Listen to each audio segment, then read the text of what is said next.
What is going on, everybody? My name is Matthew Carpenter, and today I'm going to be teaching you how to make sweet potato hash. So I'm actually going to take this camera and I'm going to put it down this way so we can focus on what's going on down here on the stove. So pardon me if this cuts out for a second.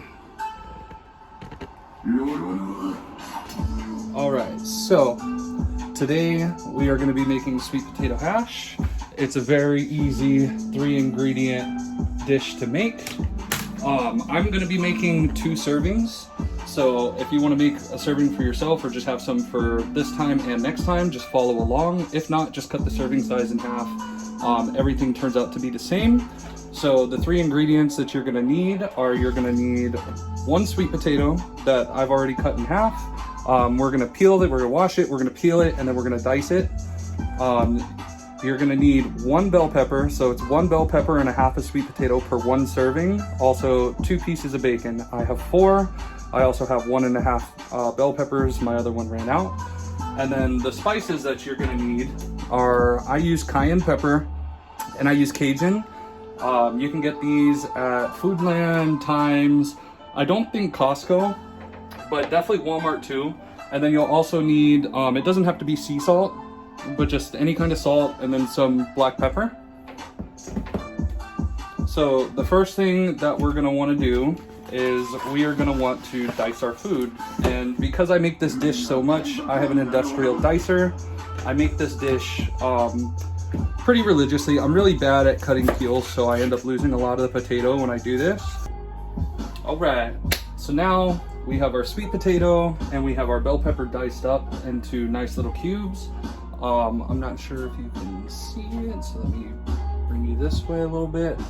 But I am preheating the stovetop to get ready to start cooking. So the actual cook time varies depending on the volume, right? And also, I highly recommend that you put some kind of cover over the top so that the potatoes cook through a little bit quicker. But essentially what we're gonna do is we're gonna put it at like a medium heat, a little bit medium high maybe. So I have mine at a 7, right in between medium and high. And I'm just gonna layer the bottom of the pan with my bacon that I cut up into little like 1-inch pieces, right? So the purpose of this is that we can get a little bit of bacon and as many bites as we can, but at this, you know, get our little protein in. And you can totally substitute this. Like if you're looking out for your saturated fats, I would highly advise that you try something like turkey bacon. Me personally, I have kind of worked my diet around this. Since this is my first meal in the mornings, I really like to have it the way that my mom taught me how to make it. It just tastes really good. So for me, I don't mind the saturated fat in this meal specifically because it allows me the opportunity to take out saturated fats from my diet later on in my day. So I'm not too worried about that. And if you know how to navigate the nutrition world, it becomes a little bit easier for you too. But personally, I think this is my favorite dish. Like I said in my write-up on my website, like this dish means more to me than any dish that I've ever had because of my history with food. It's very hard to explain to people that don't really know me too well, but I did not have a very good upbringing per se, and I'm kind of making use of what life has given me up to this point. And you know, I cherish the sentimental value that this food brought to me. I don't necessarily know if I could say it's cultural because I don't necessarily come from a specific culture, just off of what the definition of culture is and my upbringing. But I do know that this dish is very important to me, and it's important enough that I shared it with my 4-year-old, who was supposed to be in this video, but he spent most of the time, we spent most of Sunday in the emergency room because he fell off the bed and cut his chin open. So he was supposed to be here, but this is a dish that I make for him regularly. I try to make this at least a couple times a week. If at all possible, I try to meal prep 3 days in advance. I meal prep every 3 days just to make sure that it stays fresh. It doesn't, you know, it has a fresher taste to it. But now we're at this point where the bacon is starting to sweat. You also might want to get some kind of like spatula to stir it. And you want to make the bacon sweat and use the grease of the bacon to grease the bottom of the pan, right? So that way we don't have to add anything like vegetable oil or olive oil or canola oil to cook this. We're just going to use the natural grease that's in this. And so now what we're going to do is the bacon is already like cooking. It's not like fully cooked. It's not charred on the edges or anything yet.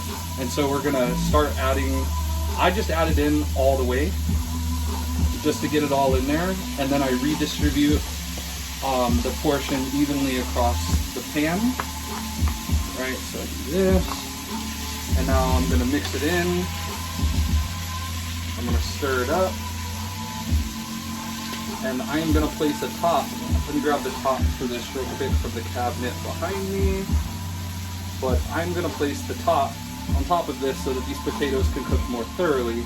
And I'm gonna make sure that I take the time to stir this, I don't know, every 45 seconds or so for the next 10 minutes, so 10 stirs, right?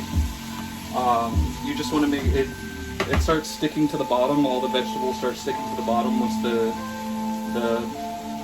bacon grease, I guess, evaporates or sticks to whatever. So I highly recommend add a top and stir every minute if you can. I'm gonna pause the video here and we'll move on. I'll start back up around a minute before I take it off so you guys can see what it's like right before I take it off. Okay, so for me it's been about 5 minutes, and my way of telling whether this dish is ready to be served and eaten or not, or at least ready to be seasoned, I like to wait for the vegetables to sweat, to open up right from the heat. But my way of testing is I'm gonna take my spatula and I'm gonna, as I'm stirring this, right, because we're still stirring, we don't want it to stick, and I'm gonna just find a thick sweet potato just sitting on the bottom, and I'm gonna try and press my my giant big spoon through it, my ladle, right, and it cuts right through. It should just go through like a hot knife through butter. You shouldn't really need any force. And so with that, that's my sign that I'm gonna turn the heat down just above a simmer, right? So like medium low. I put it around at 3, so somewhere in between low and medium. And then here, this is where I'm going to season my dish, right? So I'm gonna spread it out nice and flat. I'm gonna get it all even so I can try to evenly season this so it's not too overpowering anywhere, right? And I always say do this to taste, right? And I always advise everybody, like, be careful with the salt. You don't always need a ton of salt. So I always make the salt go last. I just do a little bit of cayenne pepper, right? For me, a lot of my flavor from my seasoning is actually gonna come from this Cajun. I just think it's a really good spice mix. It's not too overpowering, like it's not super hot to the point where like even kids, like my son doesn't really like spicy food and he eats this like it's nothing. I'm gonna get this ground pepper. Sorry, I just bought this the other day. Let me open this. Again, you don't need a ton seasoned to taste, but with, oh shit, okay, that's good. And then also, like I said, salt. Let me stir this real quick because it's been sitting for a long time. So I'm stirring this dish. Oh my God, you should smell this. It smells so good. I hope at least one of you guys, I hope the Professor, I know you gotta watch this. I hope you give this a try. Even if you're not like a huge bacon fan, this tastes so good. Like substitute the bacon with something else if you're not a bacon fan. Because just the sweet potato with the bell pepper, if you get like hungry, like you get really hungry eating this, like it smells so good. My appetite is through the roof right now.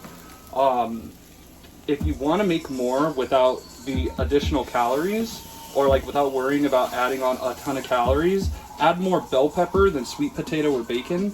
Bell pepper is it's a little over 90% water, so the actual nutrients in it, or the actual amount of energy that you're going to get from it, is significantly less. But that, in this instance, isn't necessarily a bad thing, because for this dish, a little bit less could be more, because this is supposed to be just like a breakfast starter or some. For me, I use this dish as like the power to my day. It's got my really heavy complex carb in here to really fuel me, help fuel my body for my workout that I normally do immediately after this or within an hour of eating this. It's just overall, like outside of the bacon, there's not really a downside to this because it has a ton of different vitamins and minerals that you're going to need, nutrients. So you get your vitamin A, your vitamin C, your vitamin D. There's iron, there's potassium in bulk. You're going to get fiber from not just the bell pepper, but also the sweet potato. So all in all, this dish, like if I had to rate it on a scale of health on a 1 to 5, I would give it somewhere between like a 3.5 and a 4. Just because the bacon could definitely do better, but outside of that, calorie-wise, it's low calorie. It's very satiating, like you're not gonna feel too hungry afterwards. It tastes amazing, but then on top of that, just like the amount of macro that fits into this, like if you're really struggling with your carbohydrate macro, like this is the answer, because you're still gonna be able to push that protein. If you wanted to add, like you don't just have to stop at bacon, right? Sometimes I like to add like turkey bacon to this, because turkey bacon is going to give me a lot less saturated fat, add in some more good fats, and also increase my protein, and it's not really going to change the flavor of the dish, right? But yeah, this is how to make sweet potato hash, and then the way that you just serve it is just enjoy it. Serve it on a plate and enjoy. Thank you for your time.